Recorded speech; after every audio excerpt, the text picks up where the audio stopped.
We're here at Ambler Field with the only nationally ranked Temple team, men's soccer, who just got its 6th consecutive win of the season. You're watching Al Sports Update, and it starts live right now. And you know, we really were blessed with that warm weather last week, but man, are the winds picking up out here. All eyes and ears from the NFL are here at Temple's Pavilion to check out 15 seniors from a football program that just a couple of years ago was almost non-existent. Hearts were breaking in the courtroom today, and a family was torn apart as the Galati's heard their sentencing. It was a slip on this court for Tulane and a Temple recovery that kept the Owls alive for not 1 but 2 overtimes in this game. The founders of this country created a democracy right here in the heart of Philadelphia to give power to the people. Concerned parents and community members will continue to protest out here on 32nd and Tasker Ave. Coming up on Temple Update, I'll tell you about the app that you need to get your meals quick and even delivered. They used to be here on this wall as players for the Owls, but now they return as staff members, hoping to give the Owls the same experience they once had. Temple opened up conference play against SMU this weekend. We'll show you how they fared. Al Sports Update is live, and it starts right now.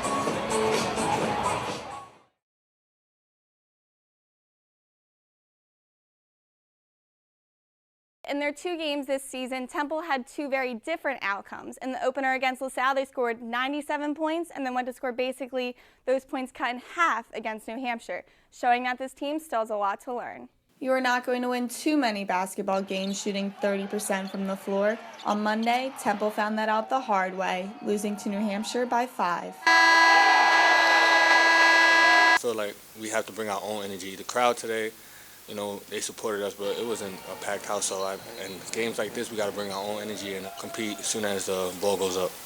Coming off of such a high-energy, high-scoring season opener, the Owls just couldn't seem to carry that momentum over, with Obi and Dingle being the only 2 players to score double digits against New Hampshire, when 6 players were able to score double digits against LaSalle. It wasn't as though Temple didn't get good looks. The Owls more than doubled UNH with 12 offensive boards.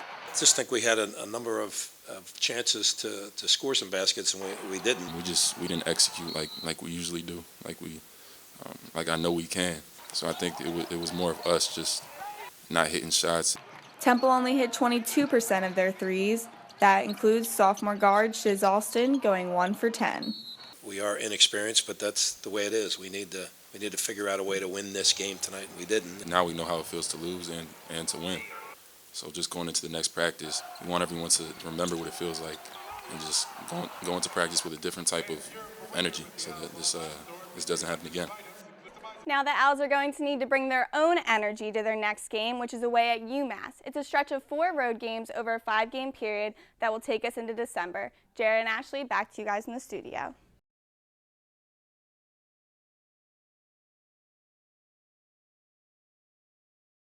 Many community members were in attendance at the School Reform Commission meeting, but the parents, students, and staff from Memphis Street Academy Charter School really stood out, trying to fight to save their charter.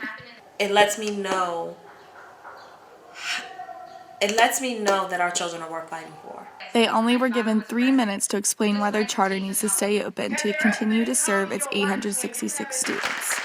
Every day we come to work and we put our best foot forward. You have teachers in this building who've never taken a day off. After Memphis was turned into a Renaissance charter just 5 years ago, the School District of Philadelphia's charter office recommended them for non-renewal based off of their academics. This comes as unfair to the staff at Memphis due to the students they receive.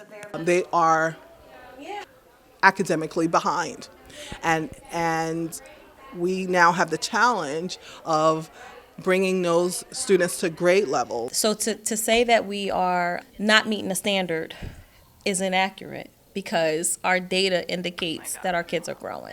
26 charters were up for renewal this year, and only 3 of those were Renaissance. So it's difficult to compare apples, oranges, and bananas when we're not the same. Time is what the charter needs to improve academics, and their teachers are dedicated to making this happen. We have teachers here that actually care for us. They come here every day trying to teach us. The attitude is very, very positive, and it's just a great school. The SRC decided to table the non-renewal recommendation of Memphis Street Academy, wanting more information on the charter's performance before deciding. Reporting for Philadelphia Neighborhoods, I'm Mackenzie Dougherty. Good morning and welcome to Good Day Philadelphia Weekend. I'm Mackenzie Dougherty, and now let's get right to it with some of the top stories of the day.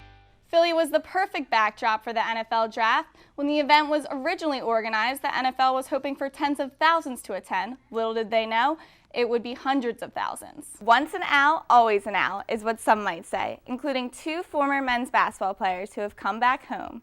They were recognized at the Palestra Monday night at the Big Five banquet, with multiple players named to first and second All-Philadelphia Big Five, and one prestigious award for a coach. A final farewell for a local hero, senior firefighter Ardith Hope, will be remembered today at the Chase Center on Riverfront. Temple's loss on Friday wasn't without some good news, the silver lining in a pretty dark cloud. There wasn't one player or position that stood out for Temple, but rather a collective effort on both sides of the ball, actually in all 3 areas. Plus, the Owl Sports Update seniors faced off against Temple's men's basketball team. Did they even score a bucket? Stay tuned, that's coming up after the break.